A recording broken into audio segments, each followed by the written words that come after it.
ಹರೇ ಕೃಷ್ಣ. ಕೃಷ್ಣವಾಣಿಗೆ ಸ್ವಾಗತ. ಭಗವದ್ಗೀತಾ ಶುರು ಮಾಡೋಣ. ಅದಕ್ಕಿಂತ ಮುಂಚೆ ಒಂದ್ಸರಿ ಹರೇ ಕೃಷ್ಣ ಮಾಮಂತ್ರ ಹೇಳೋಣ. ಹರೇ ಕೃಷ್ಣ ಕೃಷ್ಣ ಕೃಷ್ಣ ಹರೇ ಹರೇ, ಹರೇ ರಾಮ ರಾಮ ರಾಮ ಹರೇ ಹರೇ. ಭಗವದ್ಗೀತಾ ಯಥಾರೂಪ ಬರೆದಿರೋರು ಶ್ರೀಮದ್ AC ಭಕ್ತಿ ವೇದಾಂತ ಸ್ವಾಮಿ ಪ್ರಭುಪಾದ, ಸಂಸ್ಥಾಪನಾಚಾರ್ಯರು, ಅಂತಾರಾಷ್ಟ್ರೀಯ ಕೃಷ್ಣ ಪ್ರಜ್ಞಾ ಸಂಘ. ಶ್ಲೋಕ 42, ಅಧ್ಯಾಯ 1. ದೋಷೈರೇತೆ ಕುಲಜ್ಞಾನಂ ವರ್ಣಸಂಕರಕಾರಕೈಃ ಉತ್ಸಾದ್ಯಂತೆ ಜಾತಿಧರ್ಮಃ ಕುಲಧರ್ಮಶ್ಚ ಶಾಶ್ವತಃ. ಅನುವಾದ: ಕುಟುಂಬದ ಸಂಪ್ರದಾಯವನ್ನು ನಾಶ ಮಾಡಿ ಬೇಡದ ಮಕ್ಕಳನ್ನು ಸೃಷ್ಟಿಸುವವರ ದುಷ್ಕರ್ಮದಿಂದ ಎಲ್ಲ ಸಮುದಾಯದ ಯೋಜನೆಗಳು, ಕುಟುಂಬ ಕಲ್ಯಾಣ ಚಟುವಟಿಕೆಗಳು ನಾಶವಾಗುತ್ತದೆ. ಸೊ ನಾವು ಈ ಯುದ್ಧ ಮಾಡೋದ್ರಿಂದ ಎಲ್ಲ ತರಹದ ಹಿರಿಯರು ನಾಶವಾಗ್ತಾರೆ. ಸೊ ಈ ಥರ ನಾಶ ಆಗೋದ್ರಿಂದ ಕುಟುಂಬ ಸಂಪ್ರದಾಯಗಳು ಕೂಡ ನಾಶ ಆಗುತ್ತೆ. ಅದರಿಂದ ಬೇಡದ ಮಕ್ಕಳು ಕೂಡ ಹುಟ್ಟುತ್ತಾರೆ. ಈ ಎಲ್ಲ ವಿಧವಾದ ರೀತಿಯಿಂದ ಇಡೀ ಸಮುದಾಯಕ್ಕೆ ಒಳ್ಳೆಯದಾಗೋದಿಲ್ಲ. ಇಡೀ ಸಮುದಾಯನೇ ನಾಶ ಆಗುತ್ತೆ ಅಂತ ಹೇಳಿ ಅರ್ಜುನ ಶ್ರೀಕೃಷ್ಣನಿಗೆ ಹೇಳ್ತಾ ಹೋಗ್ತಿದ್ದಾನೆ. ಆಲ್ರೆಡಿ ಅರ್ಜುನ ನಾನು ಯುದ್ಧ ಮಾಡಲ್ಲ ಅಂಥೇಳಿ ನಿರ್ಧಾರ ಮಾಡಾಗಿದೆ. ಜೊತೆಗೆ ಯಾಕೆ ಹಾಗೆ ಮಾಡ್ದ ಅಂತಲೂ ಕೂಡ ಹೇಳಿದ್ದಾನೆ ಕೂಡ ಹಿಂದಿನ ಶ್ಲೋಕದಲ್ಲಿ. ಈಗ ಅದನ್ನು ಮುಂದುವರಿಸ್ತಾ ಇದ್ದಾನೆ. ಭಾವಾರ್ಥ: ಸನಾತನ ಧರ್ಮ ಅಥವಾ ವರ್ಣಾಶ್ರಮ ಧರ್ಮವು ಮಾನವ ಕುಲದ 4 ವರ್ಗಗಳಿಗೂ ಸಮುದಾಯ ಯೋಜನೆಯನ್ನು ವಿಧಿಸಿದೆ. ಸೊ ನಾನು ನಿನ್ನೆ ಹೇಳಿದಾಗೆ ವರ್ಣಾಶ್ರಮದಲ್ಲಿ 4 ವರ್ಗಗಳಿದ್ದಾವೆ. ಬ್ರಾಹ್ಮಣರು, ಕ್ಷತ್ರಿಯರು, ವೈಶ್ಯರು, ಶೂದ್ರರು. ಈ 4 ವರ್ಗಗಳಿಗೆ ಕೆಲವೊಂದು ಯೋಜನೆಗಳನ್ನು ವಿಧಿಸಲಾಗಿದೆ. ಇವುಗಳೊಡನೆ ಕುಟುಂಬದ ಕಲ್ಯಾಣದ ಚಟುವಟಿಕೆಗಳು ಸೇರಿ ಮನುಷ್ಯನು ಕಟ್ಟಕಡೆಗೆ ಮುಕ್ತಿಯನ್ನು ಸಾಧಿಸಲು ಸಾಧ್ಯವಾಗುವಂತೆ ರೂಪಿಸಿದೆ. ಆ ಇಡೀ ಚೌಕಟ್ಟು ಏನಿದೆ ಅದರಲ್ಲಿ ವರ್ಣಾಶ್ರಮ ಧರ್ಮದಲ್ಲಿರೋ 4 ವರ್ಗಗಳಿಗೆ ಕೆಲವೊಂದು ಸಮುದಾಯ ಯೋಜನೆಗಳನ್ನು ಕೊಟ್ಟುಬಿಟ್ಟು ಜೀವನ ಹಂತಗಳನ್ನು ಹೇಳಿ, ಜೊತೆಗೆ ಕುಟುಂಬದ ಚಟುವಟಿಕೆಗಳು, ಒಂದು ಸಂಪ್ರದಾಯನ ಮುಂದಕ್ಕೆ ತೊಗೊಂಡು ಹೋಗೋದಾಗಿರ್ಬೋದು, ಆಚಾರ ವಿಚಾರಗಳನ್ನು ಫಾಲೋ ಮಾಡೋದಾಗಿರ್ಬೋದು, ಪೂರ್ವಜರಿಗೆ ಪಿಂಡ ಪ್ರದಾನ ಮಾಡೋದರಿಂದ ಇಡ್ಬೋದು, ಅಥವಾ ಹಬ್ಬ ಹರಿದಿನಗಳಲ್ಲಿ ಯಾವ ರೀತಿ ನಾವು ಆಚರಣೆಗಳನ್ನು ಮಾಡಬೇಕು ಅಂತ ಹೇಳೋದಿರ್ಬೋದು. ಇಂಥರದ್ದೆಲ್ಲ ಚೌಕಟ್ಟುಗಳಲ್ಲಿ ಆ್ಯಡ್ ಮಾಡಿಬಿಟ್ಟು ಆ ಸಂಪ್ರದಾಯವನ್ನು ಮುಂದುವರಿಸ್ತಾ ಹೋಗ್ತಾರೆ. ಏನಕ್ಕೆ ಈ ವರ್ಣಾಶ್ರಮ ಧರ್ಮ ಅಥವಾ ಸನಾತನ ಧರ್ಮ ಅಂತಂದರೆ, ಇದು ನಮಗೆ ಕಡೆಯದಾಗಿ ಮುಕ್ತಿಯನ್ನು ಕೊಡಿಸ್ಲಿಕ್ಕೆ ಮಾಡಿರೋವಂತಹದ್ದು. ಸೊ ಎಲ್ರಿಗೂ ಗೊತ್ತು, ನಮ್ಮ ಇಡೀ ಜೀವನ ಮುಗಿದ ಮೇಲೆ ನಾವು ಸಾಯಲೇಬೇಕು. ಕೊನೆಗೆ ನಾವು ಒಂದು ದೇಹದಿಂದ ಇನ್ನೊಂದು ದೇಹಕ್ಕೆ ಆತ್ಮ ಕೂಡ ಶಿಫ್ಟ್ ಆಗುತ್ತೆ. ಅಥವಾ ಇನ್ನೂ ನಿಮಗೆ ಅದು ಅರ್ಥ ಆಗಿಲ್ಲ ಅಂತಂದರೆ ನಾವು ಮುಕ್ತಿಯನ್ನು ಹೊಂದ್ತಾ ಹೋಗ್ತೀವಿ. ಸೊ ಇಲ್ಲಿ ಆ ಸಂಪ್ರದಾಯವನ್ನು ನಾವು ಈ ಥರ ಯುದ್ಧ ಮಾಡೋದ್ರಿಂದ ನಾಶ ಮಾಡ್ತಾ ಹೋಗ್ತೀವಿ ಅಂತೇಳಿ ಇಲ್ಲಿ ಅರ್ಜುನ ಹೇಳ್ತಿದ್ದಾನೆ. ಆದುದರಿಂದ ಹೊಣೆಗಾರಿಕೆ ತಿಳಿಯದ ಸಮಾಜದ ನಾಯಕರು ಸನಾತನ ಧರ್ಮವನ್ನು ಒಡೆದರೆ ಈ ಸಮಾಜದಲ್ಲಿ ಅವ್ಯವಸ್ಥೆ ಉಂಟಾಗುತ್ತದೆ. ಪರಿಣಾಮವಾಗಿ ಬದುಕಿನ ಗುರಿಯನ್ನೇ ಎಂದರೆ ವಿಷ್ಣುವನ್ನೇ ಜನರು ಮರೆತು ಬಿಡುತ್ತಾರೆ. ಇಂತಹ ನಾಯಕರನ್ನು ಕುರುಡರೆಂದು ಕರೆಯುತ್ತಾರೆ. ತಮ್ಮನ್ನು ಹಿಂಬಾಲಿಸುವ ಜನರನ್ನು ಅವರು ನಿಸ್ಸಂದೇಹವಾಗಿ ಅವ್ಯವಸ್ಥೆಗೆ ಕರೆದೊಯ್ಯುತ್ತಾರೆ. ಯಾರು ಈ ಹೊಣೆಗಾರಿಕೆಯನ್ನು ಹೊತ್ಕೋತಾರೋ, ಪೂರ್ವಜರನ್ನು ಸಾಯಿಸಿ ಯಾರು ಈ ಹೊಣೆಗಾರಿಕೆಯನ್ನು ಹೊತ್ಕೋತಾರೋ ಅವರು ಈ ಸಮಾಜದ ಸನಾತನ ಧರ್ಮವನ್ನು ಒಡಿತಾರೆ. ಸೊ ಈ ಥರ ಸಮಾಜದ ಸನಾತನ ಧರ್ಮವನ್ನು ಒಡೆಯೋದ್ರಿಂದ ಸಮುದಾಯ ಅವ್ಯವಸ್ಥೆ ಒಳಗಡೆ ಹೋಗುತ್ತೆ. ಅಂದರೆ ಒಂದು ಸಿಸ್ಟಮ್ ಇರುತ್ತೆ. ಆ ಸಿಸ್ಟಮ್ ಈಗ ಹೇಗೆ ಸರ್ಕಾರದಲ್ಲಿ ಒಂದು ಲಾ ಆ್ಯಂಡ್ ಆರ್ಡರ್ಸ್ನ ತಂದಿರ್ತಾರೆ, ನಾವು ಹಾಗೆ ಅದನ್ನು ಫಾಲೋ ಮಾಡ್ಕೊಂಡು ಹೇಗೆ ಬರ್ತೀವೋ ಅದೇ ಥರ ಇಲ್ಲಿ ಒಂದು ಸಂಪ್ರದಾಯವನ್ನು ನಾವು ಪಾಲನೆ ಮಾಡಬೇಕಾಗಿರುತ್ತೆ. ಅದನ್ನು ಮಾಡ್ದೇ ನಾವು ಬೇರೆ ರೀತಿಯಲ್ಲಿ ಹೋದರೆ ಅದರ ಪರಿಣಾಮ ಏನಾಗುತ್ತೆ, ಕರ್ಮವನ್ನು ಮಾಡಿದ ಹಾಗೆ ಆಗುತ್ತೆ. ಆದರೆ ನಮ್ಮ ಬದುಕಿನ ಗುರಿ ಏನು, ನಾವು ವಿಷ್ಣುವಿನ ಪಾದದಲ್ಲಿ ಸೇರೋದು. ಆದರೆ ಜನ ಅದನ್ನು ಮರೆತು ಹೋಗ್ತಾರೆ. ನಾವು ಎಲ್ಲಿ ಹೋಗಬೇಕು, ನಮ್ಮ ಗುರಿ ಏನು ಅನ್ನೋದನ್ನೇ ಮರೆತು ಹೋಗಿ ಬರೀ ಕೆಟ್ಟ ಕೆಲಸಗಳನ್ನು, ಅಧರ್ಮವನ್ನು ಮಾಡ್ತಾ ಹೋಗ್ತಾರೆ. ಸೊ ಇಂತಹ ನಾಯಕರು ಯಾರು ಈ ಹೊಣೆಗಾರಿಕೆಯನ್ನು ಹೊತ್ಕೊಂಡಿರ್ತಾರಲ್ಲ, ಅಂತಹ ನಾಯಕರು ಕುರುಡರಾಗಿರ್ತಾರೆ. ಸೊ ಯಾರೇ ಆಗಲಿ ಕುರುಡರನ್ನು ಫಾಲೋ ಮಾಡಿದರೆ ಏನಾಗುತ್ತೆ, ನಿಸ್ಸಂದೇಹವಾಗಿ ಅವರು ಕೂಡ ಹೋಗಿ ಬೀಳ್ತಾರೆ. ಸೊ ಇಲ್ಲಿ ಕುರುಡರನ್ನು ಅವಮಾನಿಸ್ತಾ ಇಲ್ಲ, ಬಟ್ ಇರೋ ಫ್ಯಾಕ್ಟನ್ನು ಹೇಳ್ತಿದ್ದಾರೆ. ಅವರಿಗೆ ಮುಂದಿನ ದಾರಿ ಗೊತ್ತಿಲ್ಲದೆ ಇದ್ದಾಗ ಅವರನ್ನು ಇನ್ನೊಬ್ಬರು ಫಾಲೋ ಮಾಡಿದಾಗ ಅವರು ಹೋಗಿ ಅದೇ ಗುಂಡಿಗೆ ಬೀಳಬೇಕಾಗುತ್ತೆ. ಸೊ ಆ ಹೊಣೆಗಾರಿಕೆಯನ್ನು ನಾನು ಹೊತ್ಕೊಳ್ಳಿಕ್ಕೆ ರೆಡಿ ಇಲ್ಲ. ನಾನು ಇವರನ್ನೆಲ್ಲ ಕೊಂದು ಪೂರ್ತಿ ಕುಟುಂಬ ವ್ಯವಸ್ಥೆಯನ್ನೇ ನಾನು ನಾಶ ಮಾಡಿ ನಾನು ಸಾಯಿಸ್ತೆ ಅಂತ ಒಪ್ಕೊಳ್ಳಿಕ್ಕೆ ನಾನು ರೆಡಿ ಇಲ್ಲ ಅಂಥೇಳಿ ಇಲ್ಲಿ ಅರ್ಜುನ ಹೇಳ್ತಾ ಹೋಗ್ತಿದ್ದಾನೆ. ಶ್ಲೋಕ 43. ಉತ್ಸನ್ನ ಕುಲಧರ್ಮಾಣಂ ಮನುಷ್ಯಾಣಂ ಜನಾರ್ದನ ನರಕೇ ನಿಯತಂ ವಾಸೋ ಭವತಿತ್ಯ ಅಶುಶ್ರುಮಃ. ಸೊ ಅನುವಾದ: ಹೇ ಕೃಷ್ಣ, ಜನಕ ಪೋಷಕನೇ, ಯಾರ ಕುಟುಂಬ ಸಂಪ್ರದಾಯವು ನಾಶವಾಗುತ್ತದೋ ಅವರು ಶಾಶ್ವತ ನರಕವಾಸಿಗಳಾಗುತ್ತಾರೆ ಎಂದು ಗುರು ಶಿಷ್ಯ ಪರಂಪರೆಯಿಂದ ಕೇಳಿದ್ದೇನೆ. ಹಾಗೇನಿವಾಗ ಅರ್ಜುನ ಮತ್ತೆ ಕೃಷ್ಣನಿಗೆ ಹೇಳ್ತಿದ್ದಾನೆ, ಯಾರು ಕುಟುಂಬ ಸಂಪ್ರದಾಯಗಳನ್ನು ನಾಶ ಮಾಡ್ತಾರಲ್ಲ ಅವರು ನರಕವಾಸಿಗಳಾಗ್ತಾರೆ, ಶಾಶ್ವತವಾಗಿ ನರಕವಾಸಿಗಳಾಗ್ತಾರೆ. ಅವ್ರಿಗೆ ಯಾವ ಕಾರಣಕ್ಕೂ ನರಕದಿಂದ ಹೊರಗೋಗೋ ಒಂದು ಆಪರ್ಚುನಿಟಿನೇ ಬರೋದಿಲ್ಲ. ಹಾಗಾಗಿ ನಾನು ಅದನ್ನು ಮಾಡೋದಿಲ್ಲ. ಇದನ್ನು ಗುರು ಶಿಷ್ಯ ಪರಂಪರೆಯಲ್ಲೂ ಕೂಡ ಹೇಳಿದ್ದಾರೆ ಅಂತೇಳಿ ಇಲ್ಲಿ ಅರ್ಜುನ ಒಂದು ಸ್ಟೇಟ್ಮೆಂಟ್ನ ಮಾಡ್ತಾ ಇದ್ದಾನೆ. ಭಾವಾರ್ಥ: ಅರ್ಜುನನ ವಾದಕ್ಕೆ ಆಧಾರ ಆತನ ಸ್ವಂತ ಅನುಭವವಲ್ಲ, ಅಧಿಕೃತದಿಂದ ಅವನು ಕೇಳಿದ್ದು. ನೈಜ ಜ್ಞಾನವನ್ನು ಪಡೆಯುವ ಮಾರ್ಗ ಇದೆ. ನೈಜ ಜ್ಞಾನದಿಂದ ಸ್ಥಿತನಾದ ಯೋಗ್ಯ ವ್ಯಕ್ತಿಯು ನೆರವಿಲ್ಲದೆ ಯಾರೂ ಈ ಜ್ಞಾನದ ನಿಜವಾದ ತಿರುಳನ್ನು ಪಡೆಯುವುದು ಸಾಧ್ಯವಿಲ್ಲ.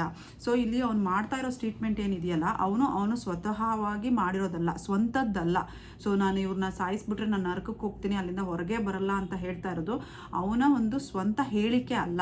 ಬದಲಾಗಿ ಅವನು ಒಂದು ಗ್ರಂಥದಿಂದನೋ ಅಥವಾ ಒಂದು ಮಾರ್ಗ, ನೈಜ ಜ್ಞಾನದ ಸ್ಥಿತಿಯಿಂದನೋ, ಒಬ್ಬ ಯೋಗ ವ್ಯಕ್ತಿಯಿಂದನೋ ತಿಳ್ಕೊಂಡಿರೋದು. ಹಾಗೆ ನಾವಿವಾಗೇನು ಫಸ್ಟ್ ಶ್ಲೋಕದಲ್ಲೇ ನಾವೇನು ಹೇಳಿದ್ದೀವಿ, ಭಗವದ್ಗೀತೆಯನ್ನು ನಾವು ಯಾವುದೇ ಕಾರಣಕ್ಕೂ ನಮ್ಮ ಒಂದು ಸ್ವಂತ ಹೇಳಿಕೆಯಿಂದ ಹೇಳೋದಲ್ಲ. ನಮಗೆ ಹೇಗೆ ಅರ್ಥ ಆಗಿದೆಯೋ ಅದನ್ನು ನಾವು ಹಾಗೆ ಓದೋದಾಗಲಿ ಹೇಳೋದಾಗಲಿ ಅಲ್ಲ. ಅದಕ್ಕೆ ಒಬ್ಬರು ಸ್ಪಿರಿಚುವಲ್ ಮಾಸ್ಟರ್ ಅಂತ ಇರ್ತಾರೆ, ಆಧ್ಯಾತ್ಮಿಕವಾಗಿ ಯೋಗಿ ಅಂತ ಇರ್ತಾರೆ. ಯಾರು ಅವರು? ಭಕ್ತಿ ವೇದಾಂತ ಸ್ವಾಮಿಗಳು. ಸೊ ಅವರು ಹೇಳಿದ ಹಾಗೆ ನಾವು ಕೇಳ್ತಾ ಇದ್ದೀವಿ. ಅದೇ ಥರ ಅರ್ಜುನನು ಕೂಡ ಹೇಳೋದಕ್ಕೆ ಒಂದು ನಿಜವಾದ ಜ್ಞಾನದ ಬೆಂಬಲ ಇರುತ್ತೆ.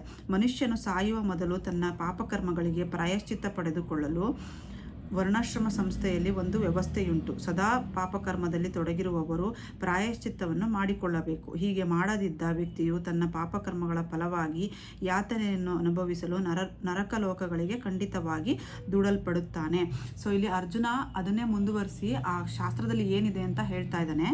ಯಾವುದೇ ಒಬ್ಬ ವ್ಯಕ್ತಿ ಏನೇ ಒಂದು ಪಾಪ ಮಾಡಿದರೂ ಕೂಡ ಅದನ್ನು ಸರಿಪಡಿಸ್ಕೊಳ್ಳಿಕ್ಕೆ, ಪ್ರಾಯಶ್ಚಿತ್ತ ಮಾಡಿಕೊಳ್ಳಿಕ್ಕೆ ನಮ್ಮ ಕುಟುಂಬ ವ್ಯವಸ್ಥೆಯಲ್ಲಿ ಒಂದು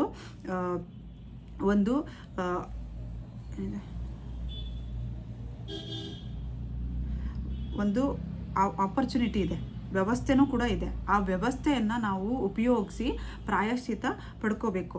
ಯಾರು ಈ ಪ್ರಾಯಶ್ಚಿತ್ತವನ್ನು ಪಡ್ಕೊಳ್ಳೋದೇ ಇಲ್ವೋ ಅಂತಹವ್ರನ್ನ ಶಾಶ್ವತವಾಗಿ, ಅಂದರೆ ಅವರು ನರಕ ಯಾತನೆ ಅನುಭವಿಸ್ಲಿಕ್ಕೋಸ್ಕರ ನರಕಕ್ಕೆ ಕಳಿಸ್ತಾರೆ.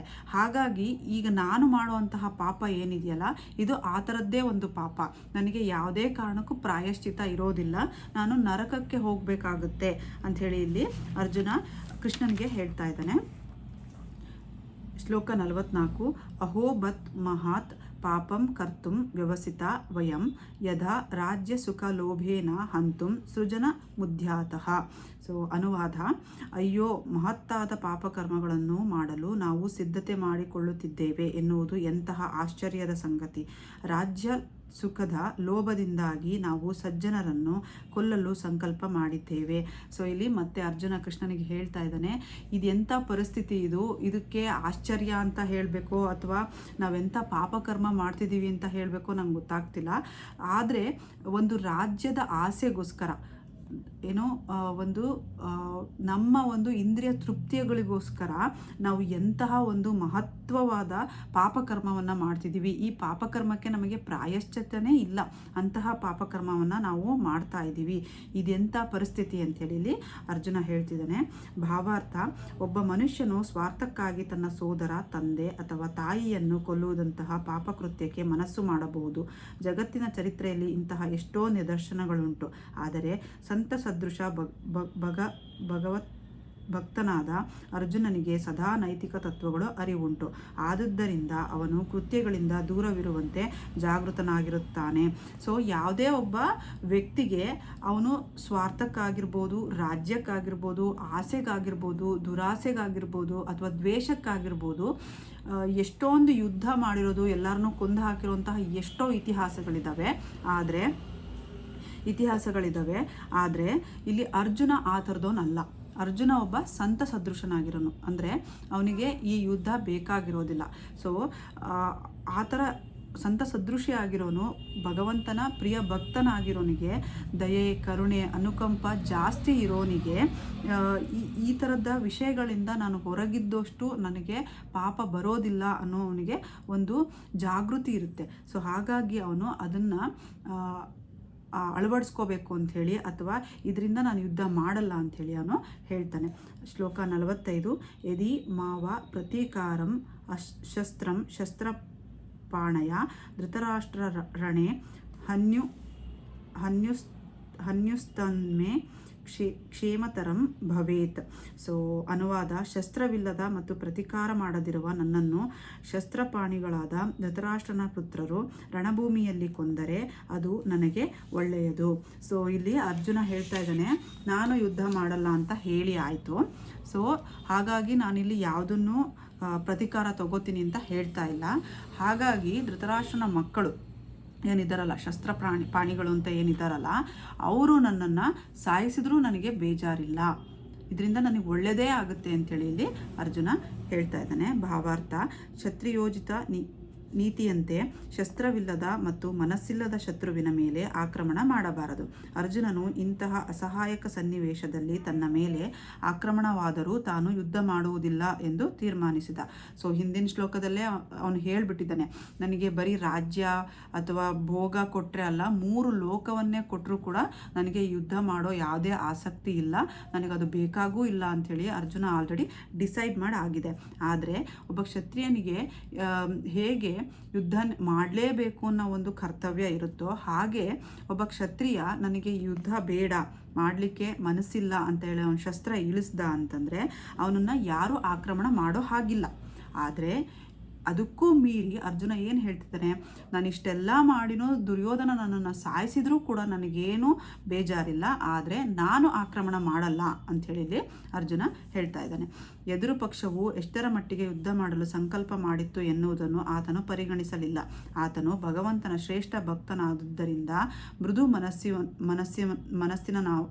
ಮನಸ್ಸಿನವನಾದ, ಆದ್ದರಿಂದ ಕಾಣಿಸಿಕೊಂಡ ಲಕ್ಷಣಗಳು ಇವು. ಸೊ ಎದುರುಗಡೆ ಪಕ್ಷದಲ್ಲಿ ಅವರು ಎಷ್ಟರ ಮಟ್ಟಿಗೆ ರೆಡಿ ಆಗಿರ್ತಾರೆ ಯುದ್ಧ ಮಾಡೋಕ್ಕೆ ಅಂತಂದರೆ, ಅವ್ರು ಯಾರನ್ನು ಲೆಕ್ಸೋದಕ್ಕೆ ರೆಡಿ ಇರಲ್ಲ. ಅವ್ರಿಗೇನು ಯುದ್ಧ ಮಾಡಬೇಕು, ಈ ಪಾಂಡವ್ರನ್ನೆಲ್ಲರನ್ನೂ ಸಾಯಿಸಬೇಕು, ಆ ರಾಜ್ಯವನ್ನು ಅವನೊಬ್ಬನೇ ಅನುಭವಿಸ್ಬೇಕು ಅನ್ನೋದು ದುರ್ಯೋಧನನ ಒಂದು ದುರಾಸೆ. ಆದರೆ ಭಗವಂತನ ಪ್ರಿಯ ಭಕ್ತ ಮತ್ತು ಆ ಭಕ್ತನಿಗೆ ಆದಷ್ಟು ಭಗವಂತನ ಗುಣಗಳೇ ಇರ್ತವೆ. ಹಾಗಾಗಿ ಅವನು ತುಂಬ ಮೃದು ಮನಸ್ಸಿನವನಾಗಿರ್ತಾನೆ. ಅವನಿಗೆ ಯೋಗಿ ಆಗುವಂತಹ ಎಲ್ಲ ಲಕ್ಷಣಗಳು ಇರ್ತವೆ. ಜೊತೆಗೆ ಅವನು ಸಂತ ಸದೃಶನಾಗಿರೋದ್ರಿಂದ ಅವನು ಈ ಯುದ್ಧ ನಾನು ಯಾವ ಕಾರಣಕ್ಕೂ ಮಾಡಲ್ಲ ಅಂಥೇಳಿ ಇಲ್ಲಿ ಹೇಳ್ತಾ ಇದ್ದಾನೆ. ಶ್ಲೋಕ 46. ಸಂಜಯ ಉವಾಚ: ಏವ ಮುಕ್ತಂ ಅರ್ಜುನಃ ಸಂಜ್ಞೋ ರಥೋಪಸ್ಥ ಉಪವಿಶತ್ ವಿಸೃಜ್ಯ ಸಶರಂ ಚಾಪಂ ಶೋಕ ಸಂವಿಘ್ನ ಮಾನಸಃ. ಅನುವಾದ: ಸಂಜಯನು ಹೇಳಿದನು, ರಣಭೂಮಿಯಲ್ಲಿ ಅರ್ಜುನನು ಹೀಗೆ ಹೇಳಿ ತನ್ನ ಬಿಲ್ಲು ಬಾಣಗಳನ್ನು ಬದಿಗಿಟ್ಟು ದುಃಖ ಪರವಶನಾಗಿ ರಥದಲ್ಲಿ ಕುಳಿತುಕೊಂಡನು. ಸೊ ನಾವು ಇಡೀ ಶ್ಲೋಕನ ಕೇಳ್ತಾ ಇರೋದು ಧೃತರಾಷ್ಟ್ರ ಮತ್ತು ಸಂಜಯನ ಇಬ್ಬರ ಮಾತುಕತೆಯಲ್ಲೇ ಆಗಿರುತ್ತೆ. ಸೊ ಇಡೀ ಭಗವದ್ಗೀತೆನೂ ಕೂಡ ಅದೇ ಸಿದ್ಧಾಂತದ ಮೇಲೇ ನಿಂತಿರುತ್ತೆ. ಸೊ ಇಲ್ಲಿ ಸಂಜಯನಿಗಿರುವಂತಹ ಒಂದು ವರದಿಂದ ಅವನು ಧೃತರಾಷ್ಟ್ರನ ಕೋಣೆಯಲ್ಲೇ ಕೂತು ಕುರುಕ್ಷೇತ್ರದಲ್ಲಿ ಏನಾಗ್ತಿದೆ ಅಂತೇಳಿ ಇಲ್ಲಿ ಹೇಳ್ತಾ ಇರ್ತಾನೆ. ಹಾಗಾಗಿ ಈ ಶ್ಲೋಕದ ಮೂಲಕ ಸಂಜಯ ಧೃತರಾಷ್ಟ್ರನಿಗೆ ಹೇಳೋದೇನಪ್ಪ ಅಂತಂದರೆ, ಸೊ ಈ ಥರ ಅರ್ಜುನ ನಾನು ಯುದ್ಧ ಮಾಡಲ್ಲ, ನಾನು ಯುದ್ಧ ಮಾಡಿ ಇವ್ರನ್ನೆಲ್ಲ ಕೊಲ್ಲೋದ್ರಿಂದ ನನಗೆ ಪಾಪ ಬರುತ್ತೆ, ಮತ್ತು ನಾನು ಇವ್ರನ್ನೆಲ್ಲ ಕೊಂದು ಯಾವುದೇ ಪರಿಣಾಮವನ್ನು ಅನುಭವಿಸ್ಲಿಕ್ಕೆ ನಾನು ರೆಡಿ ಇಲ್ಲ ಅಂತ ಹೇಳಿಬಿಟ್ಟು ಅವನ ಬಿಲ್ಲು ಬಾಣವನ್ನು ಕೆಳಗಡೆ ಇಟ್ಟು ನನ್ನ ಕೈಲಿ ಆಗಲ್ಲ ಅಂತ ರಥದಲ್ಲಿ ಕೂತಿದ್ದಾನೆ, ದುಃಖ ಪರವಶನಾಗಿ ಕೂತಿದ್ದಾನೆ ಅಂಥೇಳಿ ಸಂಜಯ ಹೇಳ್ತಾನೆ. ಭಾವಾರ್ಥ: ಶತ್ರುವಿನ ಪರಿಸ್ಥಿತಿಯನ್ನು ನೋಡುವುದಕ್ಕಾಗಿ ಅರ್ಜುನನು ರಥದಲ್ಲಿ ಎದ್ದು ನಿಂತನು. ಆದರೆ ಅವನು ಎಷ್ಟು ಶೋಕತಪ್ತನಾದನೆಂದರೆ ತನ್ನ ಬಿಲ್ಲು ಬಾಣಗಳನ್ನು ಬದಿಗಿಟ್ಟು ಕುಳಿತು ಬಿಟ್ಟ. ಸೊ ಅವನು ಯುದ್ಧ ಮಾಡಬೇಕು ಅಂತ ಎದ್ದು ನಿಂತ್ಕೊತಾನೆ. ಮತ್ತೆ ಅವನಿಗೆ ಇದೆಲ್ಲ ನೆನಪಾಗುತ್ತೆ. ಮತ್ತೆ ಕೂತ್ಕೋತಾನೆ, ಮತ್ತೆ ಎದ್ದು ನಿಂತ್ಕೊತಾನೆ. ಸರಿ ಆಯಿತು ಯುದ್ಧ ಮಾಡೋಣ ಅಂಥೇಳಿ ಮತ್ತೆ ಕೂತ್ಕೋತಾನೆ. ಅವನಿಗೆ ತುಂಬ ದ್ವಂದ್ವ ಮತ್ತು ಗೊಂದಲ ಇದ್ದು, ಜೊತೆಗೆ ತುಂಬ ಶೋಕತಪ್ತನಾಗಿರ್ತಾನೆ. ತುಂಬ ಅವನಿಗೆ ಅನುಕಂಪ ತುಂಬ ಜಾಸ್ತಿ ಇರುತ್ತೆ. ಆಮೇಲೆ ಇವ್ರನ್ನೆಲ್ಲ ಸಾಯಿಸ್ಬಿಡ್ತೀನಲ್ಲ ಅನ್ನೋ ಒಂದು ಶೋಕನೇ ಜಾಸ್ತಿ ಇರುತ್ತೆ. ಹಾಗಾಗಿ ಅವನು ಬಿಲ್ಲು ಬಾಣಗಳನ್ನ ಬದಿಗಿಟ್ಬಿಟ್ಟು ಕೂತ್ಕೋತಾನೆ. ಭಗವಂತನ ಸೇವೆಯಲ್ಲಿ ನಿರತನಾದ ಇಂತಹ ದಯಾಮಯನಾದ ಮೃದು ಹೃದಯಿಯಾದ ಮನುಷ್ಯನು ಆತ್ಮಜ್ಞಾನೋಪದೇಶವನ್ನು ಪಡೆಯಲು ಯೋಗ್ಯನಾದವನು. ಯಾರು ಜ್ಞಾನ ಉಪದೇಶವನ್ನು ಪಡೀಲಿಕ್ಕೆ ಯೋಗ್ಯವಾಗಿರ್ತಾರೆ ಅಂತಂದರೆ, ಬಂದವರೆಲ್ಲ ಅದಕ್ಕೆ ಯೋಗ್ಯರಾಗಿರೋದಿಲ್ಲ.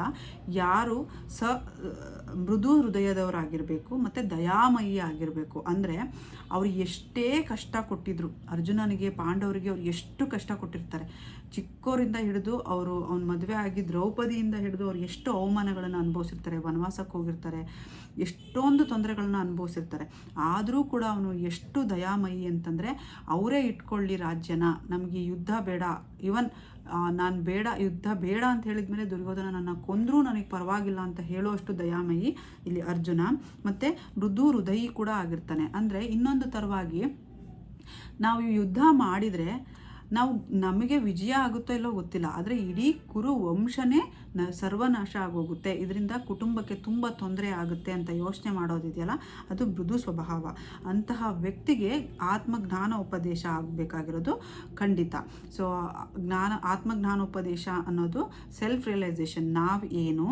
ನಾವು ಯಾಕಿಲ್ಲಿದ್ದೀವಿ, ನಮ್ಮ ಕಡೆಯ ಗುರಿ ಏನು, ಮುಂದೆ ನಾವು ಏನು ಮಾಡಬೇಕು ಅನ್ನೋದನ್ನು ಹೇಳೋದೇ ಉಪದೇಶ.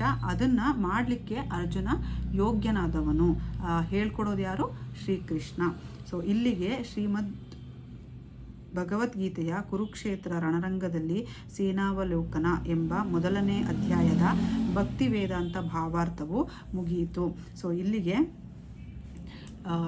ಭಗವದ್ಗೀತೆಯ ಮೊದಲನೇ ಅಧ್ಯಾಯ ಮುಗಿಯುತ್ತೆ. ಸೊ ನೆಕ್ಸ್ಟು 2ನೇ ಚಾಪ್ಟರ್ ಶುರುವಾಗುತ್ತೆ. ಸೊ ಇಲ್ಲಿಗೆ ನಿಲ್ಲಿಸೋಣ. ಇನ್ನೊಂದ್ಸರಿ ಹರೇ ಕೃಷ್ಣ ಮಹಾಮಂತ್ರ ಹೇಳೋಣ.